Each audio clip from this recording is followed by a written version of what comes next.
story is a court case out of Macomb County. This case revolves around race and morality.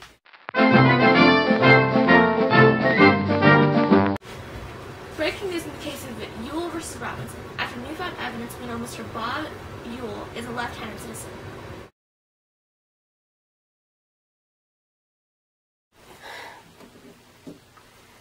Where were you at dusk on that evening?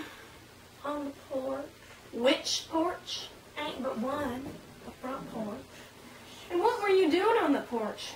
Nothing. Just tell us what happened. You can do that, can't you? That's enough now. Don't be afraid of anybody here. As long as you tell the truth. All this is strange to you, I know. But you're nothing to be ashamed of. Nothing to fear. What are you scared of? Mr. Finch? Him? Don't want him doing me like he did Papa. Trying to make him out left-handed. How old are you? 19 and a half. Mr. Finch has no idea of scaring you, and if he did, I have to stop them. That's one thing I'm sitting up here for. Now, you're a big girl. You just sit up straight. Tell us what happened to you. You can do that, can't you?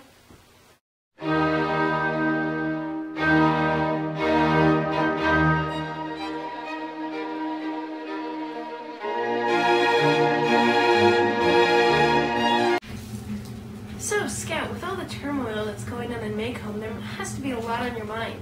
Can you tell us a little bit of what you're thinking about? Mockingbirds don't do one thing but make music for us. They don't eat up people's gardens. They don't nest in corn cribs. They don't do one thing but sing their hearts out for us. That's why it's a sin to kill a mockingbird.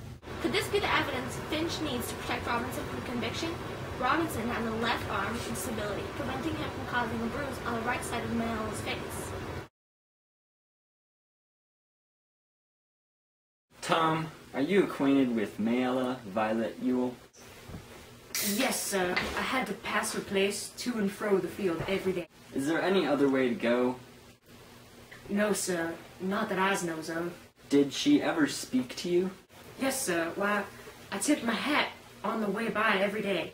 One day, she asked me to come inside the fence and bust up a chifferobe for her. I stepped inside. She gave me the hatchet and I broke it up. And then she said, "I reckon I have to give you a nickel, won't I?" And I said, "No, ma'am. There ain't no charge." Then I went home, Mr. Finch. This was way last spring, over a year ago. Did you ever go to the place again? Yes, sir. When? Well, I went lots of times. Seemed like every time I passed by yonder, she had something for me to do.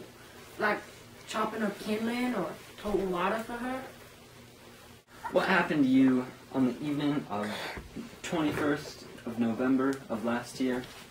Mr. Finch, well, I was heading home as usual that evening when I passed by Ewell's place. Mayella was on the porch, like she says she were, and she said to me, "Come inside and help her for a minute." So I stepped inside the fence and looked around for some kindling to work on, but I didn't see nothing. And then she says, "Come inside the house. She has a door that needs fixing." So I follows her inside. I look at the door, but it looks all right. And then she shut the door. And the whole time, I was wondering, why is it so quiet? And then it hit me.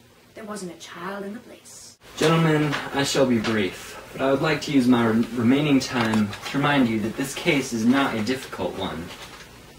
To begin, this case never should have come to trial. This case is as simple as black and white.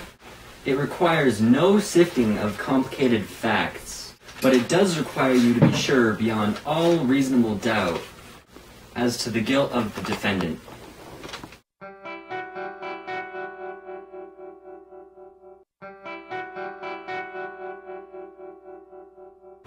The Ewell versus Robinson case has come to a close.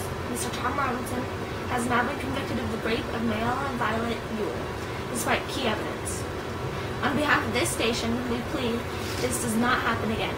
A man wrongfully convicted because of his skin color. This is Patty Sunlock, signing off.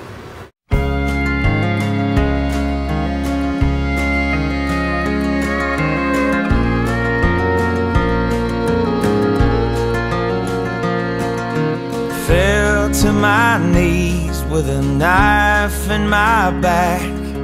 Never thought you'd be the kind to do something like that.